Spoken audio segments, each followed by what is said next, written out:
YS Jagan అంటే కొందరికి emotion, అలాగే మరికొందరికి అభిమానం. ఆయనలో వైఎస్ఆర్‌ని చూసుకునేవారు ఉన్నారు. జగన్‌తో ఉంటే చాలు అనుకునేవారు ఉన్నారు. అయితే వీరందరినీ అంతా ఎప్పుడూ చూస్తూనే ఉంటారు. కానీ జగన్‌కి ఈ తరహా అభిమానం కూడా ఉంటుందని ఎవరూ అసలు ఊహించలేదు. ఆ మాటకు వస్తే జగన్ కూడా ఎప్పుడూ ఊహించి ఉండరు. నిండా 5, 6 ఏళ్లు లేని ఒక చిన్నారి జగన్ విజయవాడ టూర్‌లో చేసిన యాగీలో జగన్ వద్దకు వెళ్లాలని పెట్టిన పేచీ, ఆ మీదట ఏడుపుతో జగనన్న ప్లీజ్ అంటూ బతిమాలుకోవడం, ఇవన్నీ కెమెరాలకు చిక్కిన తర్వాత జగన్ అంటే పడి ఏడ్చే చిన్నారులు కూడా ఉంటారా అనిపించక మానదు. జగన్ సైతం ఒక్కసారి షాక్ తినే ఉంటారు. అయినా సరే ఆయన ఈ చిన్నారి అభిమానికి సంబరపడ్డారు. నిండుగా పరవశించారు. అందుకే తన సెక్యూరిటీని సైతం వారించి మరి ఆ చిన్నారిని తన వద్దకు పిలిపించుకుని మరీ నుదుట మీద ముద్దు పెట్టారు. ఇక ఆ చిన్నారి అయితే జగన్తో అంటూ ఎంతగా ఆనందించిందో చూసిన కెమెరాలకే తెలియాలి. ఆ చిన్నారి జగన్తో సెల్ఫీ తీసుకుంటూ ఈ లోకమే జయించినంత ఫీలింగ్ని అనుభవించింది.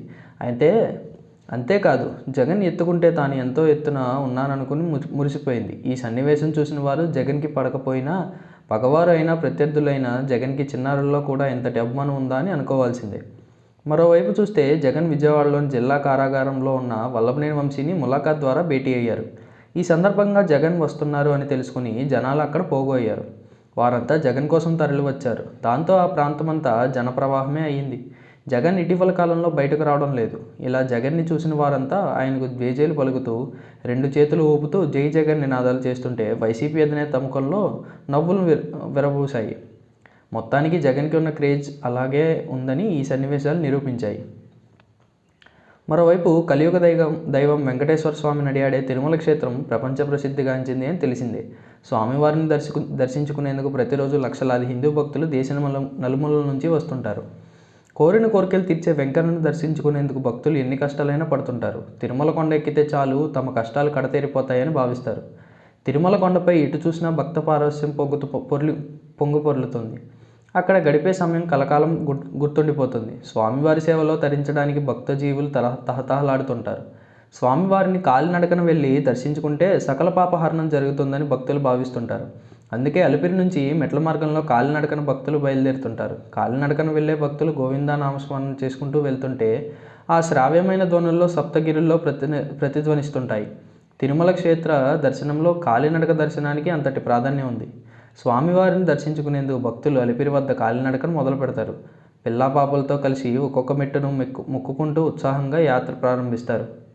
గోవిందుడిని స్మరించుకుంటూ అదిగో అల్లదిగో అంటూ వెంకన్న దర్శనానికి ఎత్తైన కొండలను అధిరోహిస్తూ పయనిస్తుంటారు.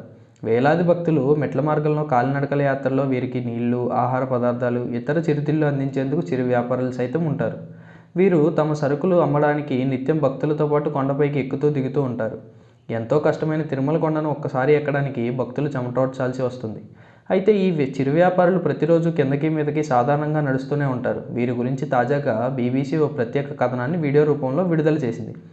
దీన్ని చూసిన ప్రతి ఒక్కరూ అలిపిరి చిరు వ్యాపారుల కష్టాన్ని చూసి చలించిపోతున్నారు. వారిలో కొందరు మాట్లాడిన తీరు, తమ కష్టాన్ని వెళ్ళబుచ్చుకున్న తీరు నెటిజన్లను ఆకట్టుకుంటోంది. భక్తులకు ఆహార పదార్థాలు అమ్మడానికి తాము రోజు ఎంతో కష్టాన్ని అనుభవించాల్సి ఉంటుందని, కానీ దాన్ని బరువు అనుకోమని, తమ బాధ్యత అనుకుంటామని చెప్పడంపై వారి సేవలను నెటిజన్లు కొనియాడుతున్నారు.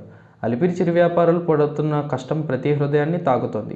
ఈ వీడియో వైరల్ కావడంతో ఏపీ ముఖ్యమంత్రి నారా చంద్రబాబు నాయుడు స్పందించారు. అలిపిరి చిరు వ్యాపారులకు సహకారం అందిస్తామని, వారి సంక్షేమానికి భరోసా కల్పిస్తామని ఎక్స్లో ట్వీట్ చేశారు. దీనిపై నెటిజన్లు ప్రశంసిస్తున్నారు.